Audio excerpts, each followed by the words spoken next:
kerja boleh, tapi nggak boleh menerima lamaran, tidak boleh berdandan yang cantik ya, supaya biasa, supaya dia tidak diganggu oleh laki-laki lain, tidak dipinang oleh laki-laki lainnya. Lah seperti itu.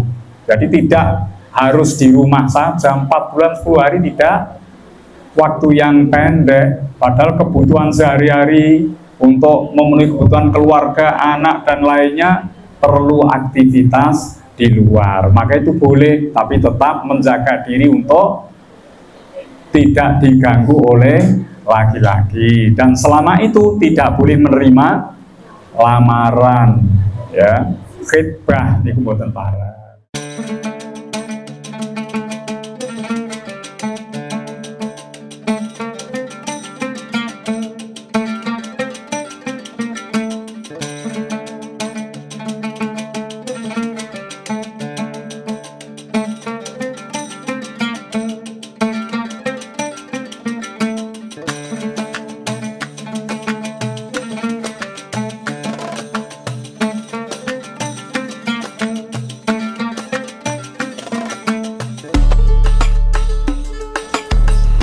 Assalamualaikum warahmatullahi wabarakatuh. Alhamdulillahi rabbil alamin, wassalatu wassalamu ala asyrafil anbiya wal mursalin, sayyidina wa habibina wa syafi'ina wa qurrati a'yunina wa maulana Muhammadin wa ala alihi wa sahbihi ajma'in. Rabbi israh li sadri wa yassir li amri wa hlul 'uqdatam min lisani yafqahu qawli bi rahmatika ya arhamar rahimin. Wa la haula wa la quwwata illa billahil aliyyil azim. Amma ba'du. Para jamaah, para ibu, para sederek sedaya rahimakumullah, monggo sesarengan tansah muji syukur wonten ngarsanipun Allah Subhanahu wa taala ingkang sampun paring pinten-pinten kanikmatan dumateng kita sedaya, langkung-langkung inggih menika nikmatul iman wal Islam. Shalawat salam kita tansah kunjuk wonten ngersanipun Nabi kita Muhammad sallallahu alaihi wasallam, keluarginipun, para sahabatipun, mugi saged lumeber dumateng kita sedaya, kula panjenengan, keluarga kita, tiyang sepuh kita wonten ing yaumil qiyamah, mugi saged pikantuk syafaatul uzma. Amin amin ya rabbal alamin. Monggo kita lajengaken ngaosipun menika dumugi hadis nomor 1124. Menika tasih kitabul jihad, kitab yang membahas tentang jihad. Bismillahirrahmanirrahim. Wa an Abi Sa'idin Al-Khudri radhiyallahu anhu qala, dari Abi Sa'id Al-Khudri, semoga Allah meridhoinya, berkata, asabna, kami telah mendapat sabaya yauma autosin, yaitu perempuan-perempuan sebagai tawanan perang, yauma autosin, pada perang Autos. Ini nama suatu daerah lembah. Lahunna azwajun, tawanan perang perempuan ini punya suami. Ya, ini dapat tawanan perang banyak, tapi perempuan-perempuan telah bersuami. Dan nek dereng bersuami ngoten saged dimiliki ya untuk dinikahi. Tapi ini sudah bersuami. Fataharraju, maka ini menjadi berat, menanggung perempuan-perempuan telah bersuami itu berat ya, karena dia punya hak untuk suaminya. Fa'anzalallahu ta'ala, maka Allah menurunkan firman-Nya, wahyunya. Wal muhsanatu minan nisa'i illa ma malakat aimanukum. Niki ayat ingkang turun berkaitan masalah tawanan perang perempuan yang sudah bersuami. Surat An-Nisa ayat 24 ya. Wal muhsanatu ya. Jadi ini perempuan yang telah bersuami minan nisa'i, dari perempuan itu, illa ma malakat aimanukum ya. Maka kecuali ma malakat aimanukum, yang memiliki perempuan itulah sebagai budaknya.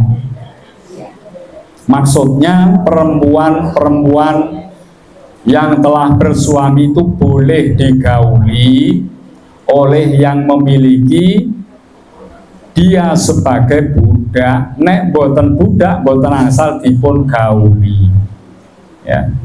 Riyen niku wonten aiman, budak perempuan itu boleh digauli oleh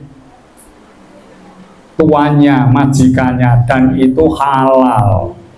Tidak usah adanya pernikahan.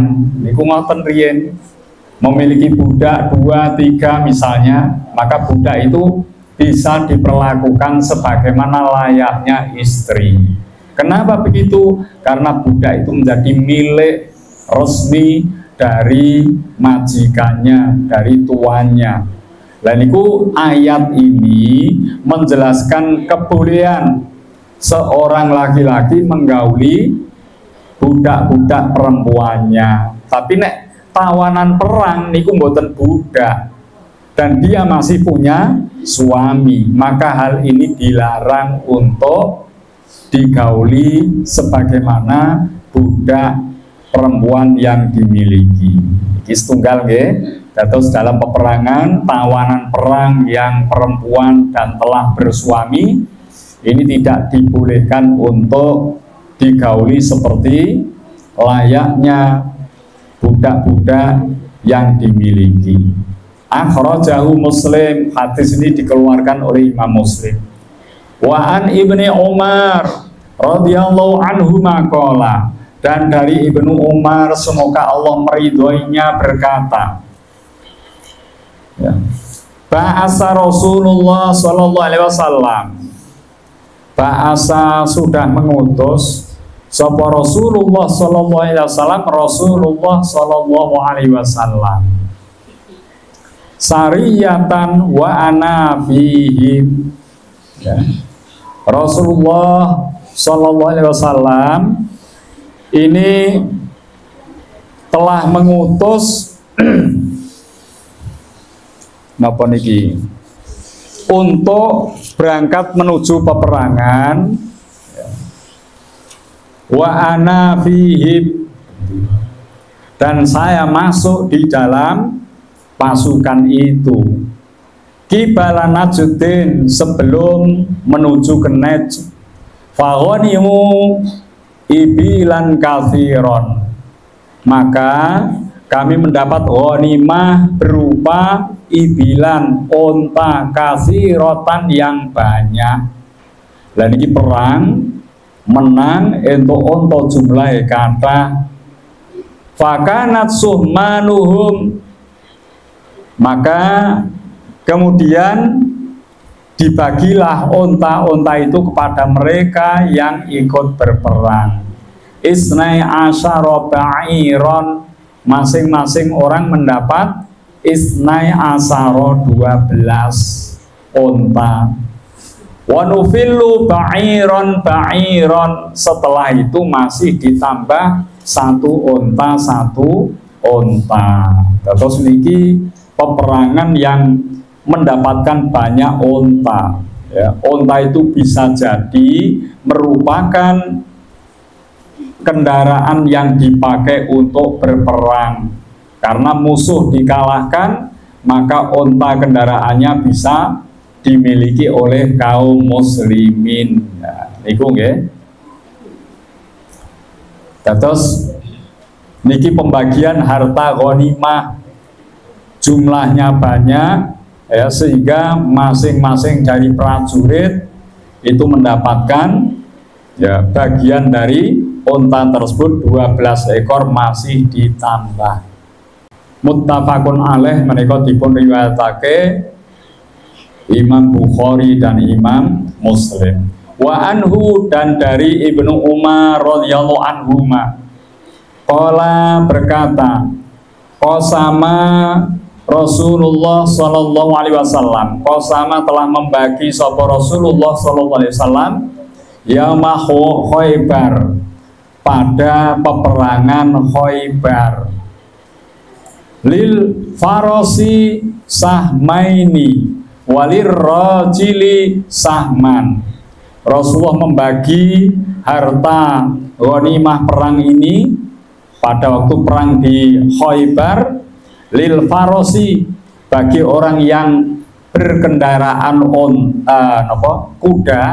Ini dalam peperangan wonten pasukan kuda, wonten pasukannya naik onta, wonten pasukan yang berjalan kaki ya, wonten ya.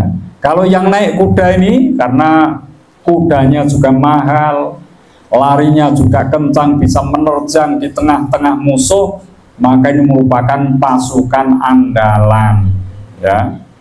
Lalu bagaimana pembagian harta ghanimah? Sahmaini, dia diberikan 2 bagian ya, 2 bagian. Walir rajili, dan pasukan yang berjalan kaki. Dados nek pasukan berjalan kaki niki dia di depan langsung menghadap musuh dan harus pandai untuk ya, membela diri, mengalahkan musuh secara langsung. Niki dipun sebat pasukan infanteri. Niku sing mlaku niku boten kendaraan. Tapi nek sing numpak jaran niku wau dinamakan pasukan kavaleri. Itu naik kendaraan. Lah niki pripun bagiane sing mlaku niki wau sahman pikantuk setunggal bagian. Terus niki bagian harta ghanimah disesuaikan dengan posisi kedudukan prajurit itu. Kalau dia berkendaraan, karena ini bisa menghalau musuh dengan langkah yang cepat ya, dengan jangkauan yang luas, maka diberilah harta ghanimah lebih banyak. Sedangkan yang jalan kaki, karena dia menghadapi musuh secara personal, ini diberikan bagian 1 bagian. Muttafaqun alaih, disepakati oleh Imam Bukhari dan Muslim. Walafdzu lil Bukhari, dan lafaz yang disampaikan oleh Imam Bukhari, wali Abi Dawud dan Abu Dawud, ashama li rajulin wali farosihi salasata ashumin. Jadi pembagian untuk orang yang berjalan kaki, orang yang berkendaraan kuda, dan orangnya ini ya, salah satu asumit 3 bagian ya. Sahmaini li farosihi, 2 bagian untuk kudanya, wasahman lahu, 1 bagian untuk prajurit itu. Jadi niki diberikan bagian untuk kudanya juga, dan untuk yang mereka punya kuda ada bagiannya. Wa an Ma'ni bin Yazid radhiyallahu an qala, dan dari Ma'an bin Yazid semoga Allah meridhoinya berkata, sami'tu Rasulullah sallallahu alaihi wasallam yaqul, aku mendengar Rasulullah sallallahu alaihi wasallam itu bersabda, la nafala illa ba'dal khumus ya.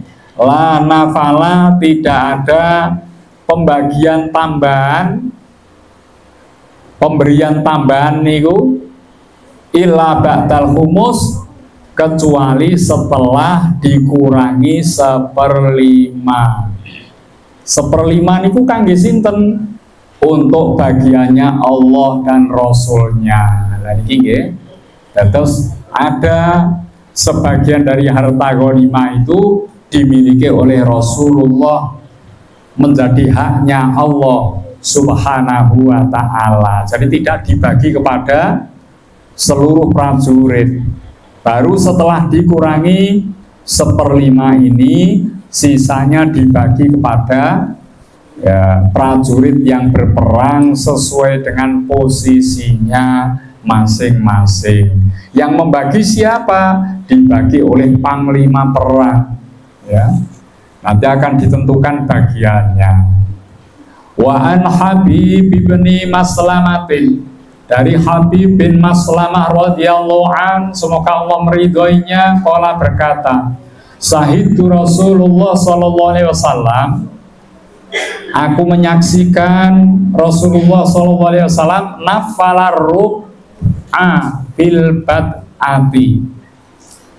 Nafala yaitu pemberian tambahan, ar-rub'a 1/4 fil bad'ati pada tahap awal, wasulusa dan 1/3 fil raj'ati pada bagian yang berikutnya. Jadi awal berangkat telah diberikan ketentuan yaitu mendapat 1/4, ya. Kemudian pulangnya kemenangan ini mendapat bagian as-sulus 1/3. Niki pembagian yang dilakukan oleh Rasulullah terhadap harta ghanimah. Memang kulon jenengan nokomali ibu-ibu tidak terlibat dalam peperangan, di negeri kita pun tidak ada perang. Nah, pembahasan semacam ini untuk apa? Minimal kulo panjenengan saged memahami bahwasannya perang dalam Islam itu diatur sedemikian rupa.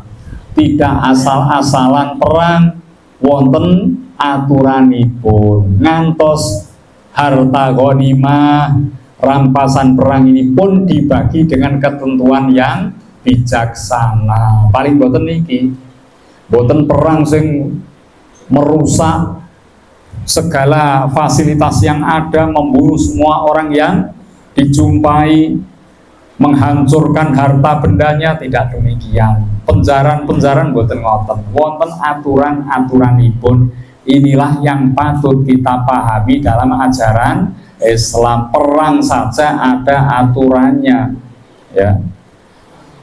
Wa Ibnu Umar radhiyallahu anhuma, dari Ibnu Umar semoga Allah meridhoi keduanya, qala berkata, karena Rasulullah sallallahu alaihi wasallam adalah Rasulullah sallallahu alaihi wasallam yunafilu, memberikan tambahan ba'dha mayyab'asu minas saraya, sebagian orang yang diperintah diutus sebagai pasukan khusus niki dari Nabi, li anfusihim, untuk mereka khosotan khusus.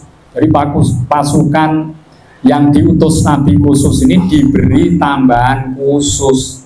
Siwa kismati ammatil jaisi, selain bagian yang diterima oleh pada umumnya pasukan atau tentara. Jadi tentara pada umumnya mendapat bagian, orang yang dikirim Rasul khusus ini pun mendapat bagian khusus dari harta ghanimah. Ini sekali lagi bahwa peperangan ada aturannya, pembagian harta ghanimah pun diatur sesuai dengan kebijaksanaan. Ngoten nggih? Terakhir niki setunggal malih, nek kata-kata mungkin memahaminya repot. Pokoknya niki mawon tambah setunggal nggih. Wa anhu radhiyallahu an qala, dan juga dari Ibnu Umar semoga Allah meridhoinya berkata, kunna nusibu fi maghazinal asala wal inaka. Kunna ono sapa kita nusibu mendapatkan fi maghazina, yaitu harta rampasan perang. Al-asala berupa apa ini? Dia mendapatkan al-asala madu, wal inaba dan anggur. Ini mungkin madu itu untuk diminum oleh tentara, pasukan perang supaya punya kekuatan. Anggur ini juga dibawa untuk bekal selama dalam peperangan. Lah mergo musuh kalah, maka ini didapatkan sebagai harta rampasan perang, wujute ya madu dan anggur. Fanakuluhu, kemudian kami memakannya, wala narfa'uhu, dan kami tidak menyerahkan kepada panglima. Soalnya makanan ini dalam peperangan kan butuh asupan gizi makanan yang baik, maka saat itu karena wujudnya makanan dan pasukan ini butuh segera untuk makan, maka dia memakannya tanpa menyerahkan kepada panglima. Berarti ini merupakan satu kekhususan. Kalau wujud harta ghanimah itu adalah makanan, maka boleh untuk dimakan selama dalam peperangan tadi. Rawahul Bukhari, hadis diriwayatkan oleh Imam Bukhari. Wali Abi Dawud, dan miturut Abi Dawud ada tambahan, falam yu'khad minhum al-humus, madu dan anggur niku tidak diambil minhum dari mereka, al-humusu 1/5. Terus nek harta rampasan perang yang wujudnya harta kekayaan berupa mungkin hewan onta maupun kuda, berupa mungkin baju besi, pedang, dan sejumlah emas sebagai dana perang atau yang lain, nek ngoten-ngoten menika dipun kirangi 1/5 untuk Allah dan Rasulnya, sisanya baru dibagi. Tapi kalau itu wujudnya adalah makanan, maka makanan ini tidak dikurangi 1/5, itu bisa dimakan oleh tentara pasukan perang saat mereka sedang berperang itu. Maka nantawisipun beberapa keterangan masih dalam kitab jihad menika dereng rampung, tasih wonten pinten-pinten pertemuan malih nggih. Kasus pun cekah mbok menawi wonten pertanyaan-pertanyaan monggo nggih. Pertanyaan saged bab niki utawi bab-bab sanesipun. Monggo. Terima kasih. Wassalamualaikum. Assalamualaikum warahmatullahi wabarakatuh. Waalaikumsalam warahmatullahi wabarakatuh. Masalah budak, Pak. Napa niku? Budak. Budak nggih. Budak yang belum bersuami itu boleh digauli oleh majikan laki-laki. Bagaimana kalau kan ada budak yang tidak bersuami, Pak? Apakah seorang majikan perempuan itu juga bisa menggauli budak laki-laki?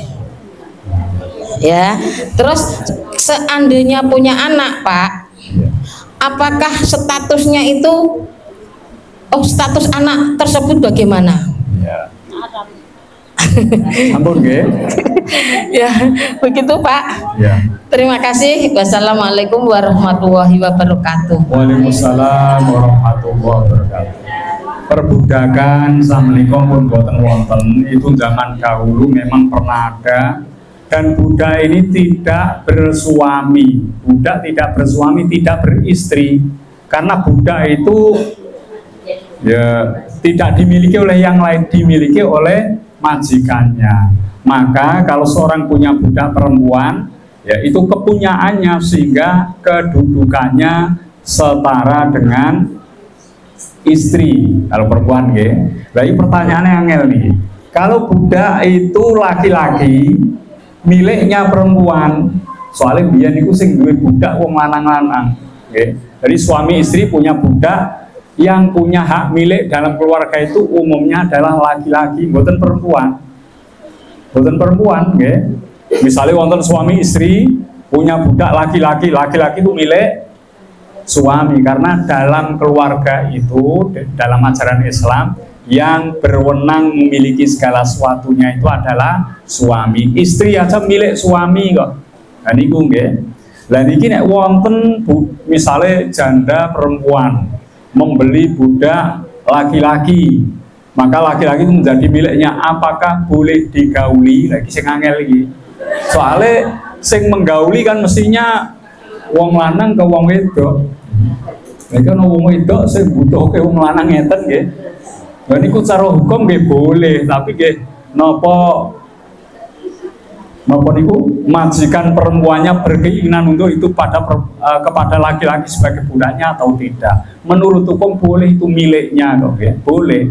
Kalau punya anak bagaimana? Anak itu harus dimerdekakan. Niku mulane kata sing medhi nek di anak kok anake kudu dimerdekake. Nonton. Dan setelah itu budak yang di gaule di anak harus dimerdekakan pula. Ngoten niku nggih. Niku riyin sakniki mun mboten wonten budak dengan pembantu rumah tangga itu berbeda. Wong ngene iki terus dianggap wah budak iki padha pembantu boleh digauli dan sebagainya itu larangan, beda. Kalau budak itu ndak punya hak milik mboten wonten nggih. Ngoten Bu nggih. Monggo wonten malih sanesipun Bu Basir nggih.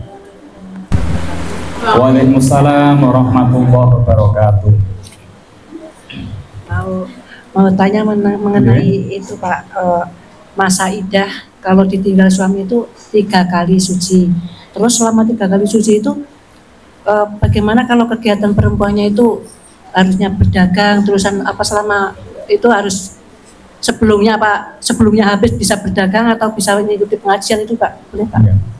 Sampun nggih. Terima kasih. Ini ada pertanyaan berkaitan masa iddah. Masa iddah itu masa tunggu di saat istri dicerai oleh suaminya. Ini sudah berkali-kali diterangkan. Ya, dicerai maupun mati kan, cerai mati ada cerai hidup maksudnya ya. Dicerai semuanya. Ya, kalau meninggal maupun tidak, masa iddah itu posisinya sama. Ya. Nah, masa iddah ini kalau meninggal contohnya ya 4 bulan 10 hari seorang wanita tidak boleh bersolek, nggak boleh dandan, orang itu berai, tidak boleh bepergian jauh tanpa pendamping, boleh tidak mungkin bekerja di Semarang, mungkin blonjo tenggene pasar sore boleh, karena itu kebutuhan sehari-hari. Kalau semuanya dilarang padahal dia sudah ditinggal suaminya, lalu siapa yang mencukupi kebutuhannya? Repot. Kerja boleh, tapi nggak boleh menerima lamaran, tidak boleh berdandan yang cantik ya, supaya biasa, supaya dia tidak diganggu oleh laki-laki lain, tidak dipinang oleh laki-laki lainnya. Nah, seperti itu. Jadi tidak harus di rumah saja 4 bulan 10 hari, tidak, waktu yang pendek, padahal kebutuhan sehari-hari untuk memenuhi kebutuhan keluarga, anak dan lainnya perlu aktivitas di luar. Maka itu boleh, tapi tetap menjaga diri untuk tidak diganggu oleh laki-laki, dan selama itu tidak boleh menerima lamaran ya, khitbah niku mboten parah ya. Termasuk juga walaupun tidak ditinggal mati oleh suami, dicerai biasa, ya itu tidak boleh dengan laki-laki lain, karena masa iddah itu masih menjadi hak bagi suami. Istri masih tinggal di tempat suami, masih berhak mendapatkan nafkah dan seterusnya ya. Jadi kedudukannya seperti itu. Setunggal malih ngene wonten nggih, angger bar burohmi terus burohim.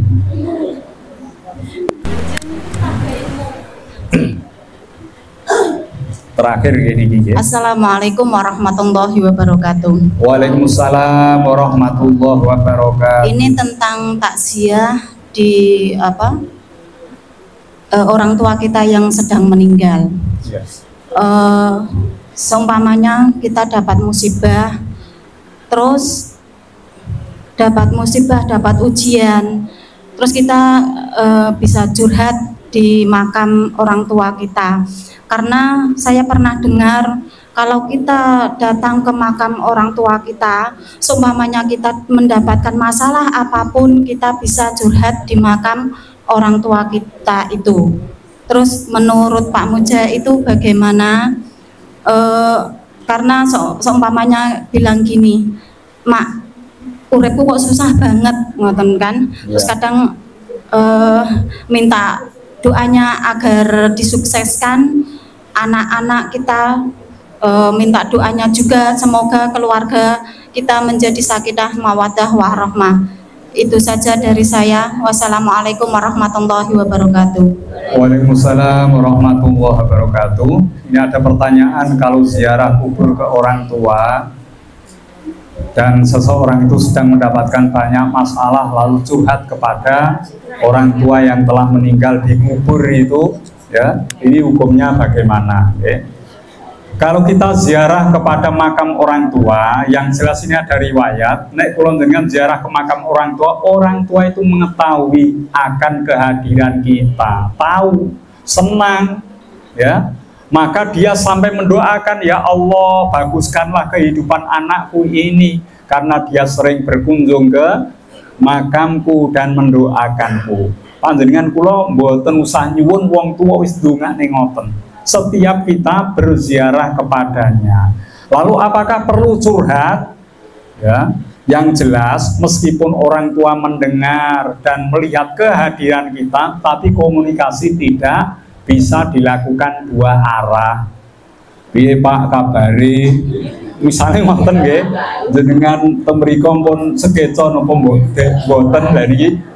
Niku mboten saged dua arah, nek dua arah ya kula jenengan mlayu. Ya. Soale salame kula jenengan niku kan dijawab nggih. Tapi kula panjenengan mboten saged mireng. Lah niku komunikasi tidak bisa dua arah layaknya kita hidup. Mula curhat ini pun tidak dianjurkan, tapi pun tidak ada larangan.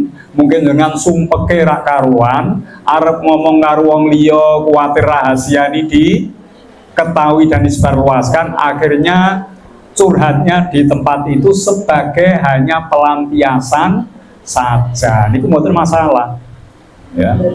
Wah, uripku koyo ngene, mbok tinggal iki terus keluargane kancu kabeh padha tukaran rebutan warisan, ya. Menurut Bapak nih bagian kula sing pundi ngoten yo suwi ya jawab nih wong pancen mboten komunikasi dua arah.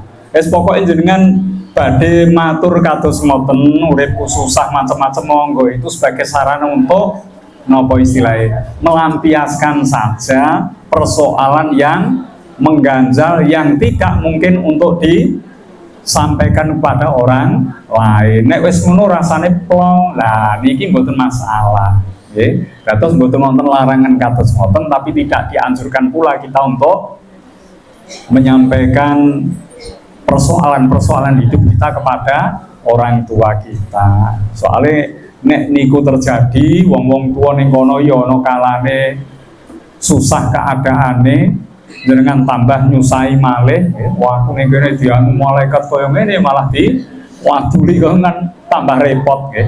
Mulane nggih didongakne kang sae mawon, pasti orang tua kita yang banyak amalnya banyak, ya ibadahnya itu akan mendoakan kita pula. Ngoten nggih.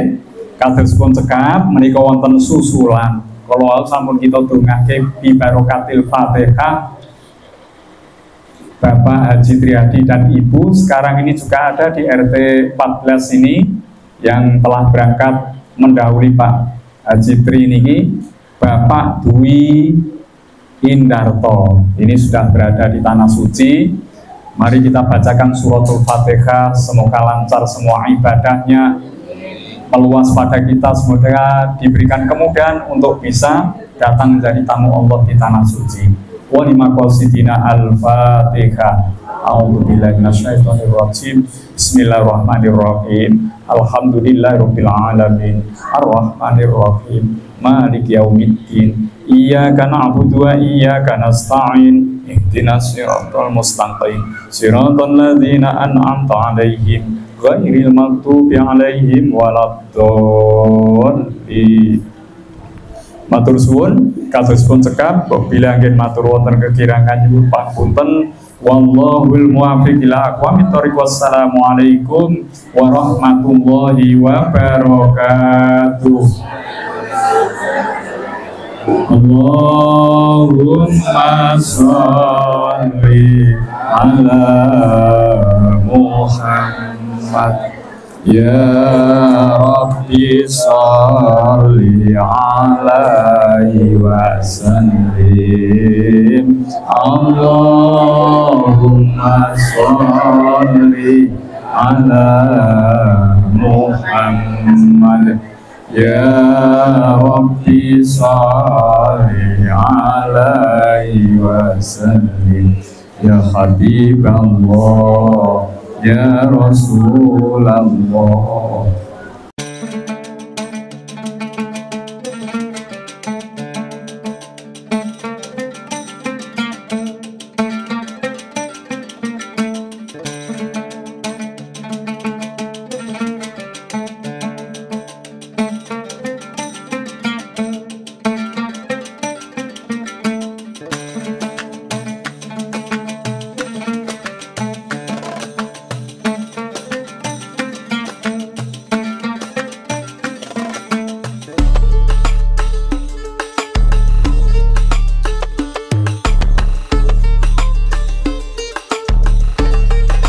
Satu, dua, tiga. Kita video ding. 1, 2, 3. Oke, bebas Bu.